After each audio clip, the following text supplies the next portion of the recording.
Okay. अब मैंने क्या किया, प्रोजेक्ट बनाया, उस प्रॉब्लम का सॉल्यूशन देखिए मैं लिया, आपको बताती और हूँ। जो नंबर भी दो चीजें नंबर से फोन। जो भी चीजें मुझे उसमें बेसिक चाहिए थी वो मैंने ऐड करी इस प्रोजेक्ट में, इस सॉफ्टवेयर में। अब मुझे इसको बेचना है।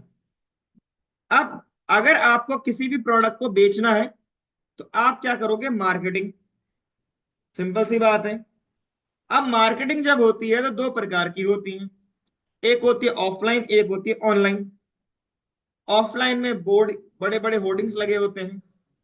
सिंपल सी बात है। घर में आके पैम्पलेट कोई बेचता है, न्यूज़पेपर में जाके एडवर्टाइजमेंट दे रहा है। ये होगी आपकी ऑफलाइन मार्केटिंग।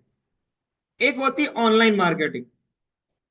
अगर कोई भी इंसान वेबसाइट बना रहा है, उस वेबसाइट को बनाने का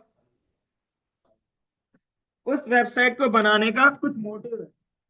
या तो वो अपने बारे में दुनिया को बताना चाह रहा है, या तो फिर वो क्या कर रहा है, उस वेबसाइट से कुछ पैसे कमाने की बात कर रहा है। ठीक है भाई, मेनली मोटिवेशन यही है। आप अगर कोई वेबसाइट बनाओगे और आपको कोई सैलरी ना दे तो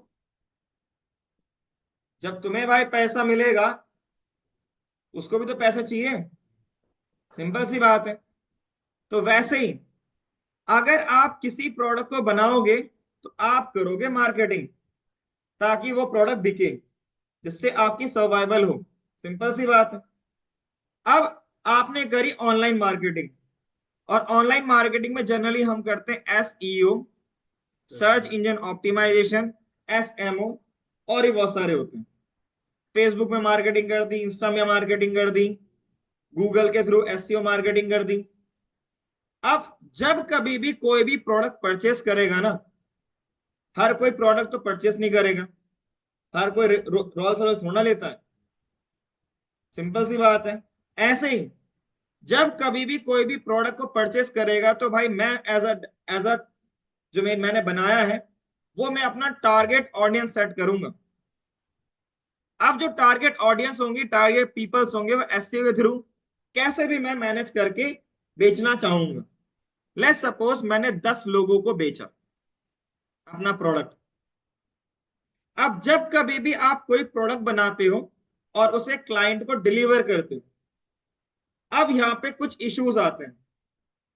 इश्यूज हो सकते हैं कि जब आपने उन्हें दिया तो हो सकता है कि वो प्रोजेक्ट रन ही ना हुआ, ऐसा भी हो सकता है। और ये भी हो सकता है कि भाई जब प्रोडक्ट उसने चलाया तो उसमें यूआई ग्लिचेस आ जाए, यूआई अच्छा ना दिखना, ठीक है, आइकन छोटा बड़ा हो जाना, ऐसा भी हो सकता है। अब होगा क्या कि जब ऐसे सिचुएशन आएंगे तो क्लाइंट वापस आएगा आपके पास। भाई उसने पैसे दिए हैं तो वो तो आएगा ही आपके पास। सिंपल सी बात है। तो जब वो वापस आएगा तो आपसे बोलेगा भाई इसमें ये इश्यूज है। अगर आपकी कंपनी और या आप कल को स्टार्टअप करते हो और आप कोई प्रोडक्ट बनाते हो, अगर आप अपने प्रोडक्ट को लेके सीरियस हो तो आप क्या करोगे, उस पे और काम करोगे, और उसमें जो भी उस चीजें होंगी। जब क्लाइंट वापस आता है तो वो दो चीजें बेसिकली बोलता है, या तो इश्यूज, बग्स जिसे कहते हैं, या तो बोलेगा लैक ऑफ फीचर्स, या तो बग, या तो फीचर्स की कमी। ओके। सबसे पहली बात ये कि पहली बार प्रोडक्ट ऐसी नॉर्मल बनता है। अब लेट्स सपोज क्या हुआ कि भाई आपने बग को फिक्स किया फटाफट, और जिसको दिक्कत आ रही थी उसको दे दिया। और आप में 10 लोगों में से एक ही को एक प्रॉब्लम आई थी कि इंस्टॉल नहीं हो पा रहा था, तो आपके इस डेवलपर ने उसको उसके सॉफ्ट सिस्टम में जाके क्या करा, ऐड करके दे दिया, कोई दिक्कत नहीं। बट अगर वही प्रॉब्लम 10 के 10 लोगों में आती तो आप क्या करते, अपने कोड पे दोबारा चेक करते और बग को फिक्स करते। और साथ साथ में आप क्लाइंट से ये भी पूछते कि भाई इसमें कौन कौन से फीचर्स हमें ऐड करने चाहिए जो आपके लिए बेटर है। सिंपल सी बात है। क्लाइंट ने कुछ सजेशंस दिए, 10 में से सबने कॉमन 2 या 3 फीचर्स के बारे में बोला, तो आपने क्या किया, दोबारा से कोड किया और दोबारा से कोड करने के बाद आपने दोबारा से क्लाइंट को वो कोड दिया, ठीक है भाई, वो आपका सॉफ्टवेयर दिया। अब पहली बार जब आपने काम किया था तो लेट्स सपोज वो P1 था, इसमें बेसिक CRUD था, क्रिएट रीड अपडेट डिलीट था। आप पूरी जिंदगी में यही काम करोगे डेवलपमेंट में, क्रिएट रीड अपडेट डिलीट, यही होगा। अगर हम बात करें जब आपने दोबारा दिया, लेट्स सपोज उसको मैंने P2 नाम दिया।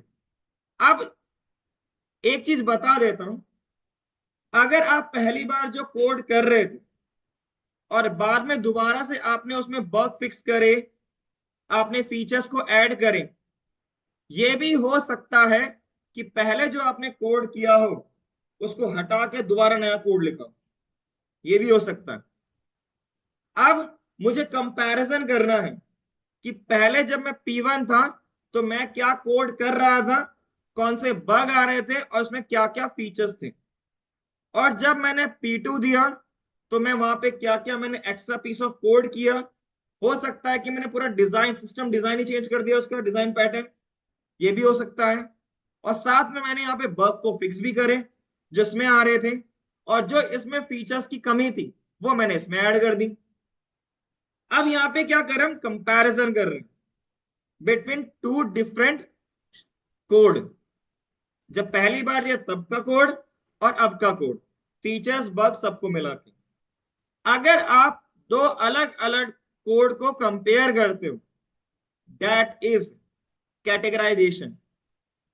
क्लास 1 क्लास 2 क्लास 3 बोला जाता है, उसका सिंपल सा मतलब है कैटेगराइजेशन। क्लास 1 के जो भी जितने स्टूडेंट होंगे एक तरफ, क्लास 2 के एक तरफ। क्लास 1 के लोग क्लास 2 के लोग जानते होंगे जो पढ़ चुके हैं, लेकिन एक्स्ट्रा भी वो जानते हैं जो क्लास 2 में पढ़ रहे हैं, दैट इज कैटेगराइजेशन। कार के अंदर जो फेसलिफ्ट यूज होता है उसका मतलब भी कैटेगराइजेशन ही होता है, पहले क्या दे रहे थे और अब क्या दे रहे हैं। ऐसे ही जो वर्जन होता है ना, वो भी कैटेगराइजेशन ही होता है। पहले क्या आप कर रहे थे, पहले क्या बग्स आ रहे थे, पहले आपने क्या फीचर्स दिया था, और बाद में जब दोबारा आपने काम किया उसके ऊपर तो आपने क्या क्या उसमें चेंजेस करे, क्या क्या आपने बग फिक्स करे, और क्या क्या आपने उसमें फीचर ऐड करा। तो आप कंपैरिजन कर रहे हो। सिमिलरली आप लोग भी हो यहाँ पर। लेट्स सपोज आप यहाँ पे अभी कुछ नहीं जानते, you are zero. After 6 month you become one, आप एक एक बनोगे। 0 से 1 बनने में टाइम लगता है, लेकिन 1 से 10 बनने में टाइम नहीं लगता।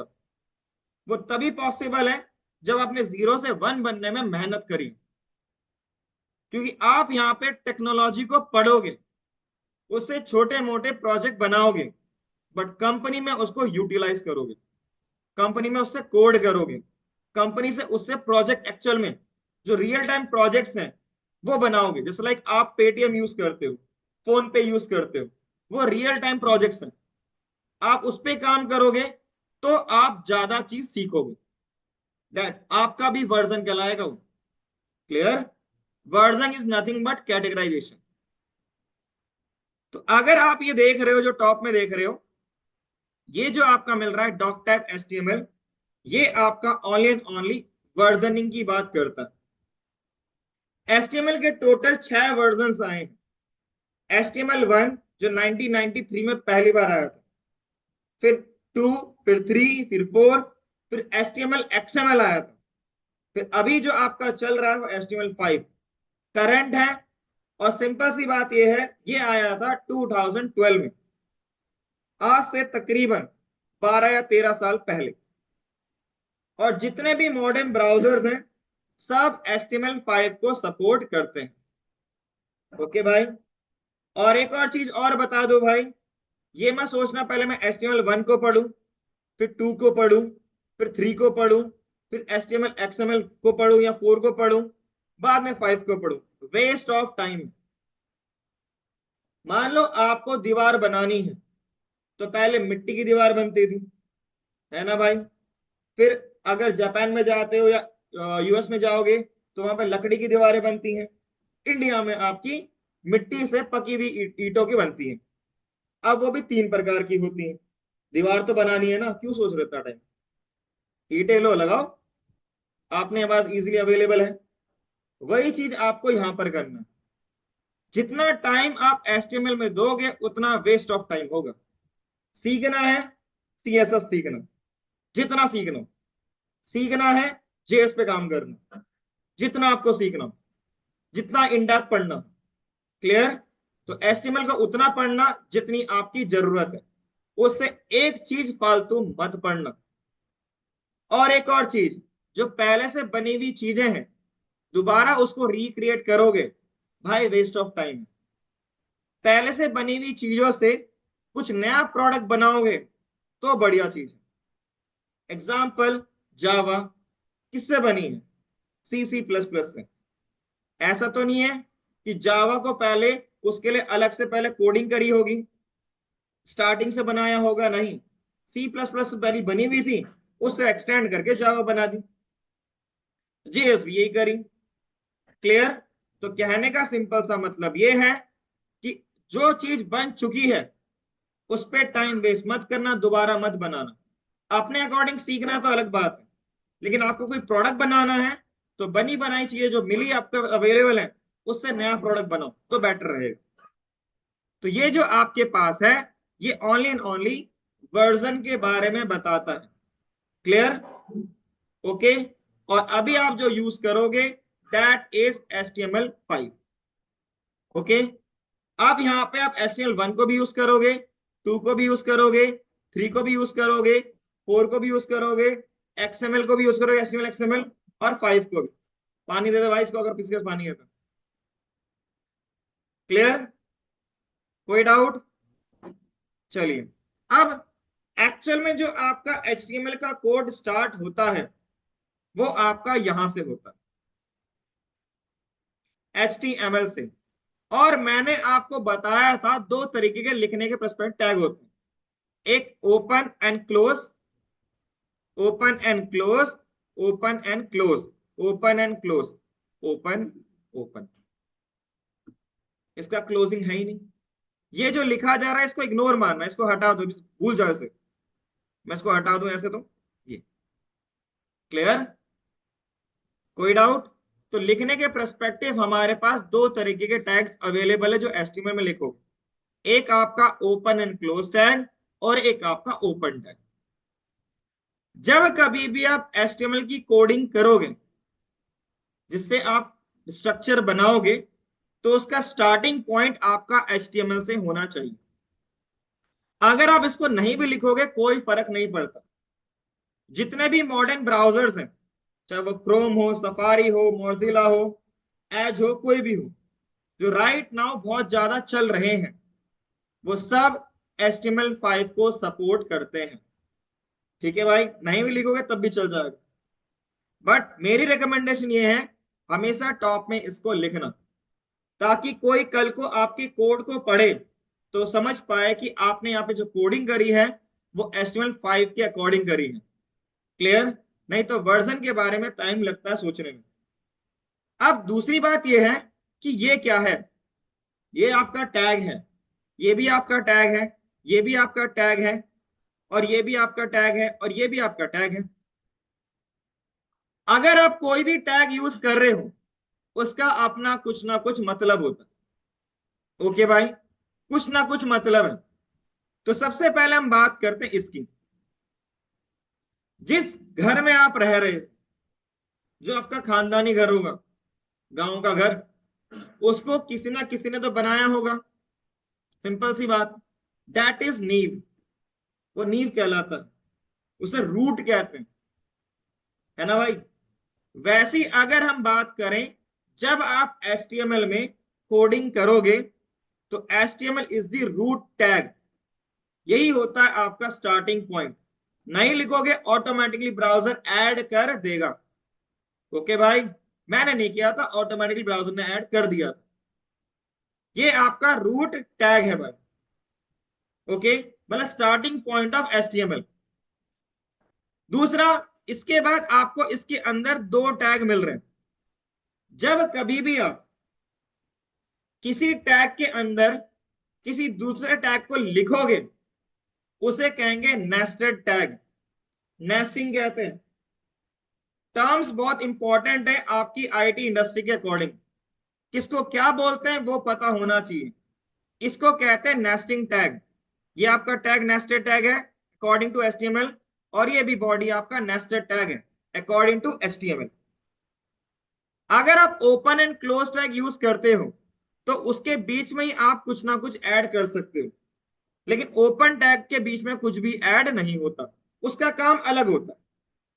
ओके, अगर हम बात करें, ये जो आपका हेड टैग है ये एचटीएमएल के अंदर है, और ये भी आपका बॉडी जो है वो एचटीएमएल के अंदर है। इन दोनों के अलग अलग काम है।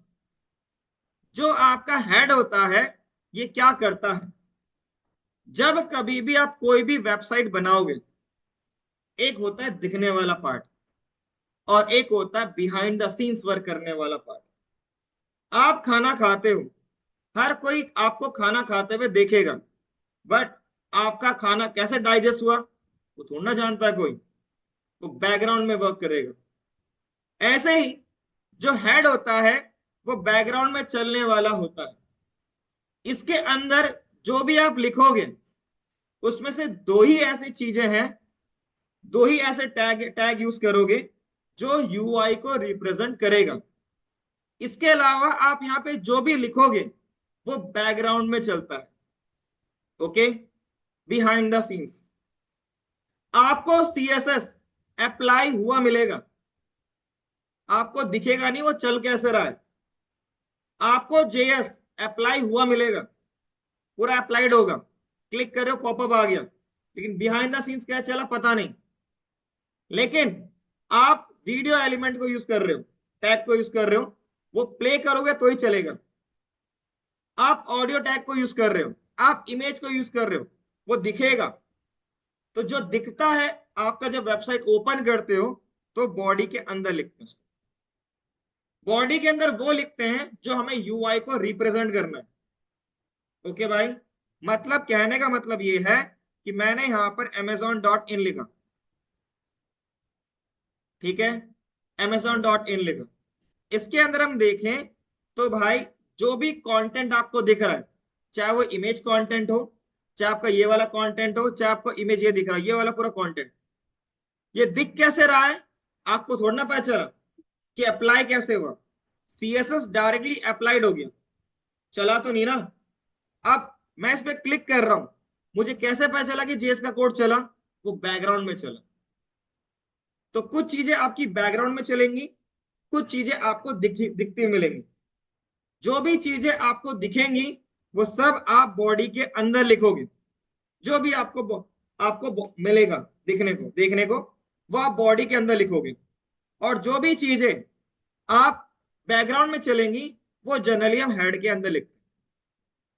ओके भाई, क्लियर है? कोई डाउट, किसी कुछ पूछना है?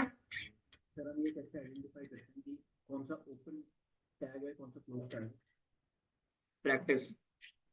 मतलब आपने जैसे बताया कि वो मेटा टैग यूटीएफ ये ओपन टैग है, मैंने कहा ना प्रैक्टिस, जैसे जैसे आप टैग देखोगे आपको ऑटोमेटिक समझ में आ जाएगा। कुछ क्यों लिखने का तरीका ओपन ही होता है, कुछ को ओपन एंड क्लोज दोनों होता है, वो प्रैक्टिस से आएगा भाई। ओके, और कोई डाउट? बिल्कुल भाई, तेरी तेरी इच्छा पूरी करें। ये ले भाई पूरा कोड, ड्यूकेट इंडिया की कोड दिखाऊं, कंट्रोलिंग नेक्स्ट जेएस पे एप्लीकेशन बनी है भाई। और बता, कुछ वेबसाइट्स अपने सोर्स कोड को ओपन नहीं करने देती, ठीक है भाई, कंट्रोल यू जो होता लिखा होता है उसको ब्लॉक कर देती है with the help of JavaScript, वो उसको एग्जीक्यूट ही नहीं करने देती। कुछ वेबसाइट कहते हैं कर ले भाई, क्या ही फर्क पड़ेगा। ओके, वो डिपेंड करता है अपने ऊपर। और बताओ, और कोई डाउट? चलिए, अब अगर हम देखें तो हेड के अंदर हम वो चीजें लिखते हैं जो जैसे अभी मैं बेसिक डॉट एचटीएमएल की बात कर रहा हूं, तो इस पेज के अंदर बैकग्राउंड में कौन सा कोड चलेगा, वो हम हेड के अंदर लिखते हैं। और भी वो फंक्शनैलिटी जो बिहाइंड द सीन्स वर्क करेगी, वो हम हेड के अंदर लिखते हैं। और जो चीजें कंटेंट यूआई में डिस्प्ले होगा पेज वाले इस पेज का, उसको हम बॉडी के अंदर लिखते हैं। ठीक है भाई, जो आपको इमेज मिलेगा, वीडियो मिलेगा, ऑडियो हो गया, आई फ्रेम हो गया, कुछ भी हो जो कंटेंट को डिस्प्ले कर रहा है, वो सब हम बॉडी के अंदर लिखते हैं। क्लियर? तो फिर अगर हम बात करें, तो फिर इन दोनों को अलग अलग क्यों डिवाइड किया गया है? Basically categorisation. जब आप, लेट्स सपोज आप कंपनी में काम करोगे और आपको पता है कि सीएसएस बैकग्राउंड में वर्क करता है, डायरेक्टली अप्लाइड हुआ मिलता है, ठीक है भाई, तो आप बॉडी के अंदर थोड़ा ना जाओगे फिर चेक करने के लिए, आप डायरेक्टली हेड के अंदर जाओगे और जो भी आपको काम करना वो एग्जीक्यूट करोगे। इसका मेन पर्पस कैटेगराइजेशन ही है, जो आपको मदद करेगा जल्दी से फटाफट अपने कोड को डीबग करने के लिए। नहीं तो कोड देखना चाहते हो कितने कितना बड़ा कितना होता है, यहाँ जाओ stripe.com, कंट्रोल यू करो,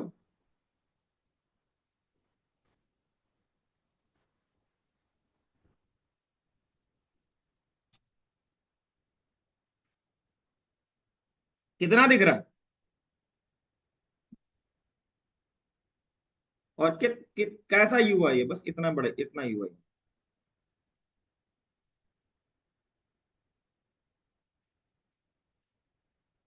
बूझे?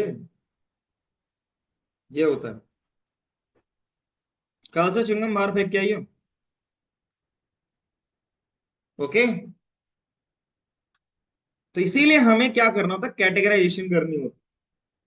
अगर मुझे कैटेगराइजेशन आता है, मुझे पता है कैटेगराइजेशन क्या होता है, तो मुझे इजी टू फाइंड है, इजी टू अंडरस्टैंड है, और जहां पे मुझे जाना है डायरेक्टली मैं पहुंच पाऊंगा।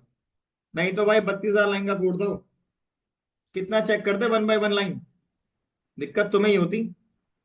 जो काम 1 सेकंड का है, 1 मिनट का है, उसमें तो महीना लगा सकते थे। 32,000 लाइन कम नहीं होते कोड। Okay, clear? तो कहने का मतलब सिंपल ये। अब कल क्या करेंगे? कल हम हेड के अंदर रिलेटेड बातें करेंगे। ओके, फिर उसके बाद हम बॉडी से रिलेटेड बात करेंगे। अगर आपके पास कोई भी डाउट हो, कुछ पूछना हो, तो पूछ सकते हो, कोई भी डाउट हो।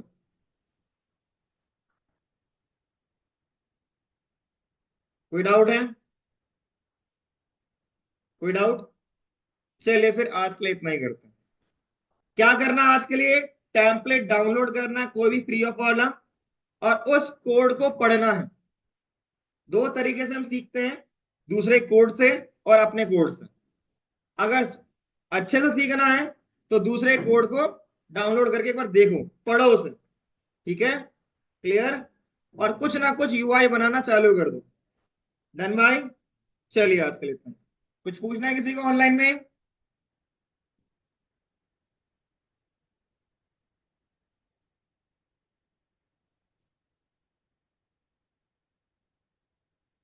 चलिए फिर, तुम्हें आई कार्ड मिल गया?